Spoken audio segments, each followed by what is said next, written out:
Hey everybody, welcome to my January/February Potter's Blog.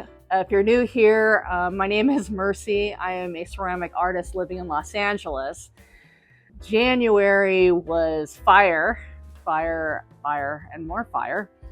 I'm safe.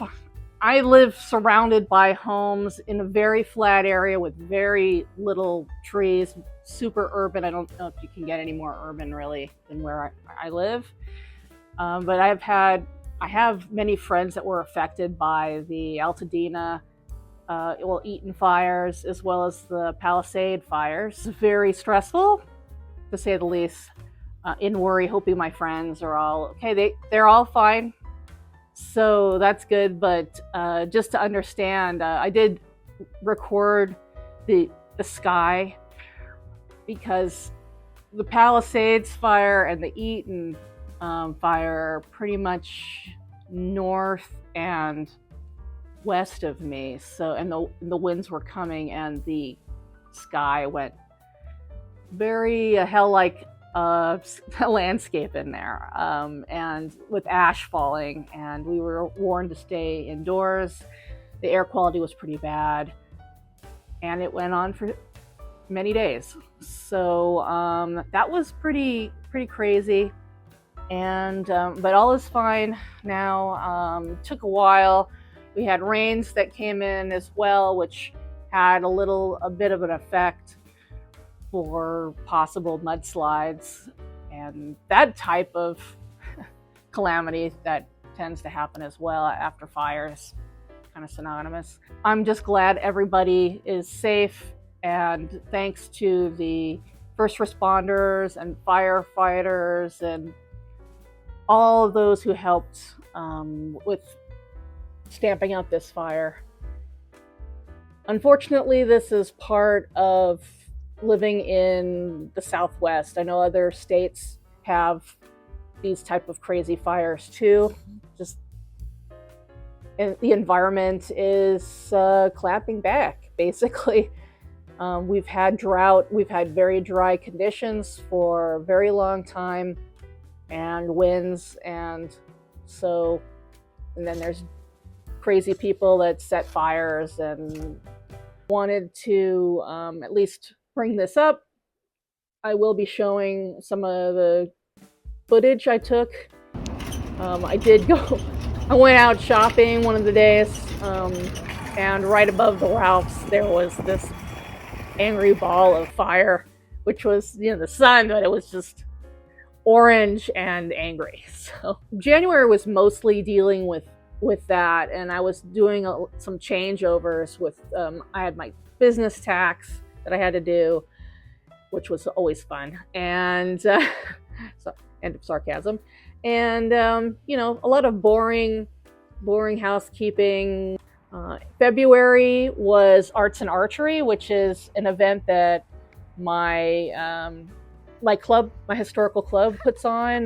My little local chapter is called the Barony of Leondomere, and I am their Arts and Sciences officer. So we did a arts display at Woodley Park in Van Nuys, which is a beautiful site. The day couldn't be nicer. The weather was great, and super nice to see friends and hang out, and fun was had by all. And then it turns into March, which I'll update with that. That's still kind of in motion. It's March the 18th, I believe, today. I've been doing a lot of glaze tests, as well as just trying to get stock up for a historical event that's happening in April, at the end of April, which is West Coast Culinary Symposium. I'm actually running the event. I'm heading it with a whole bunch of great volunteers who I totally appreciate. We actually have culinary historians that speak, very geeky. We do demos, and since I'm also a cook and a potter, I make a lot of historical cookware and servingware. Been really trying to work on getting my historical stock up since Great Western War last year in October kind of wiped me out. I actually did a bunch of aquamanils and animal pictures. Basically, they're animal pictures. Trying to get some more of that out because those tend to be more fun for me to make and people really like them. I am also hoping to maybe do some more historical videos. Let's see what happens. If people are interested in learning more on how pieces were made in history, let me know.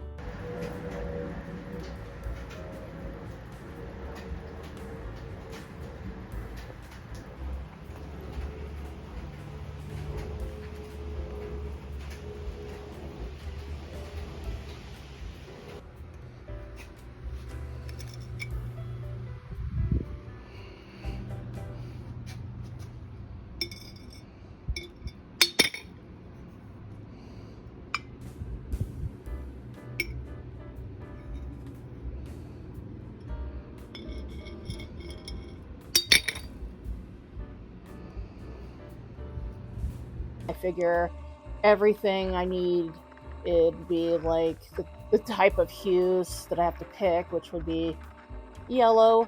We'll try to get these colors if at all possible. The good news is low fire, you can get these colors. It's just a matter of which type of colorants, oxides, stains that you need in order to change the hue of a glaze, and what percentages of that material to change the base glaze. I have a base clear that I'm using, and from there I'm just changing out what material and the percentages.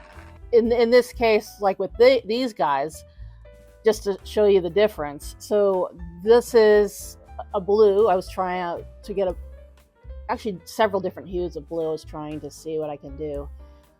Cobalt is a very strong colorant, so I found out that through my teacher and through help that in order to change and do tests and figure out, you use a lot less of that particular oxide or carbonate that I'm using. I'm using actually cobalt carbonate on this.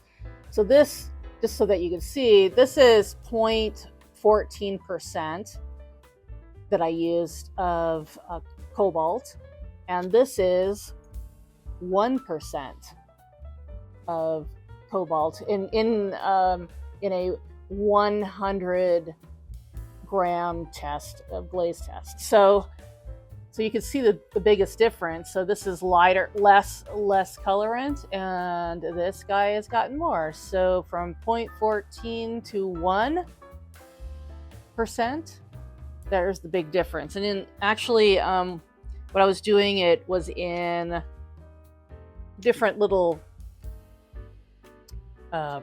added percentages. So I did 14 to 2.5.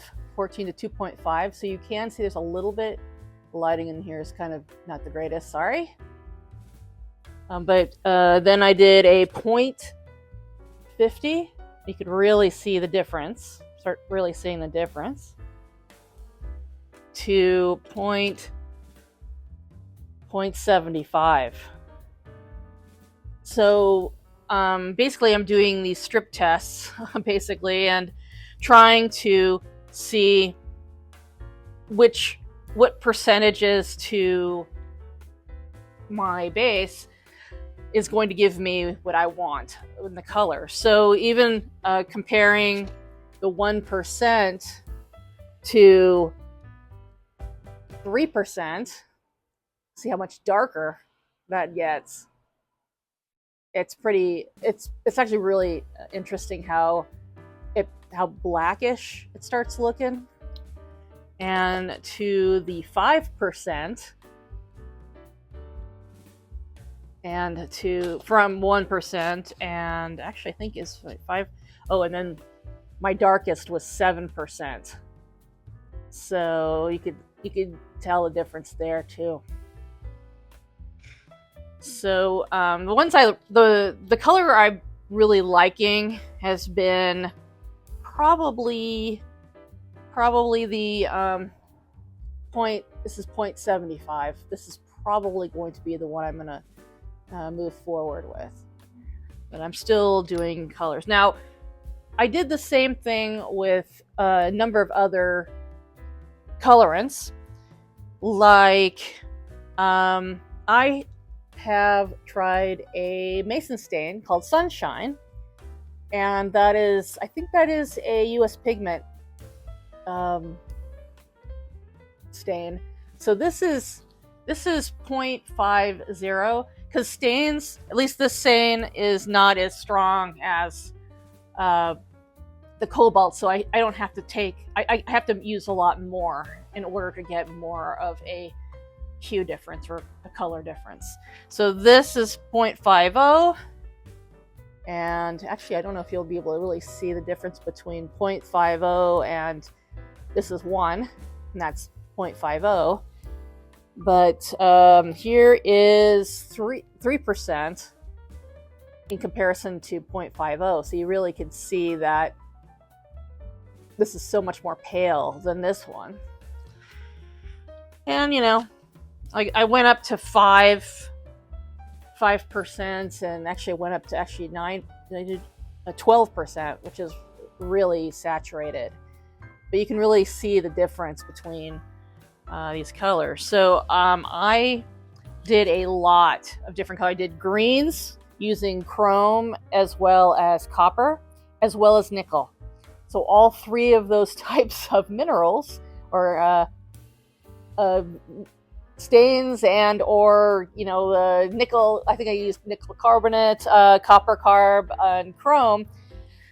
They all have a different type of feel. Like nickel. So this is just so that you can see this. So this is like a lime green. This is nickel. This is 7% nickel.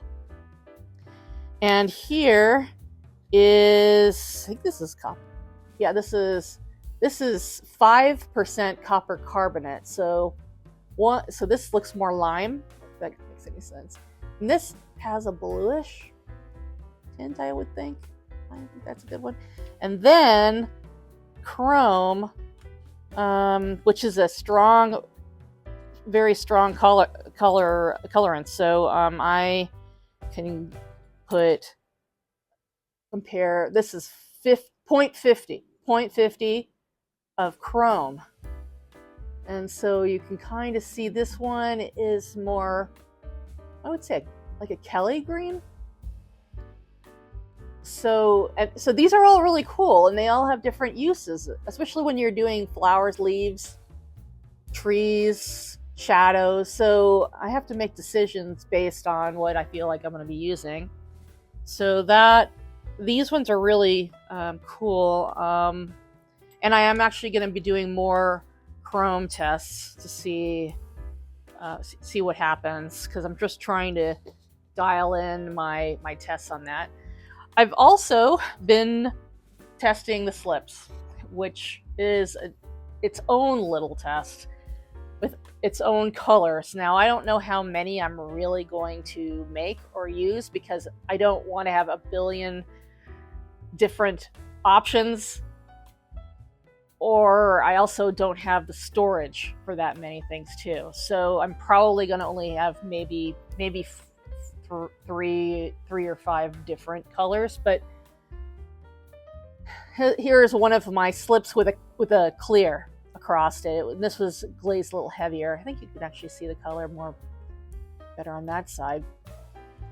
This is I used a mason stain, vanadium.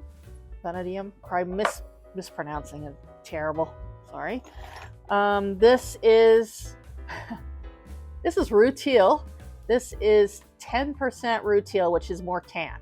So but there's that.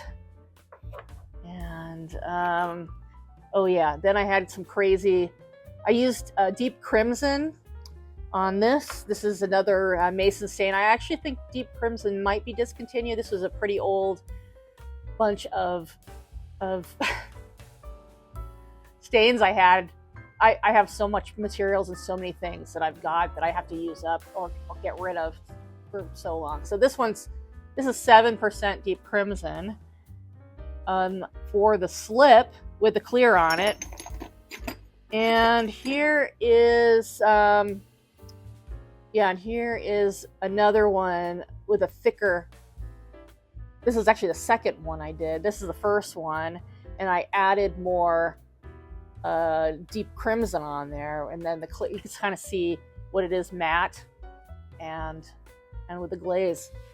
So yeah, I'm not too thrilled. I definitely have a couple keepers. This one is a really nice turquoise using 1% copper carbonate. So that is a keeper. I'm gonna retest this iron test I did. This is I really like this part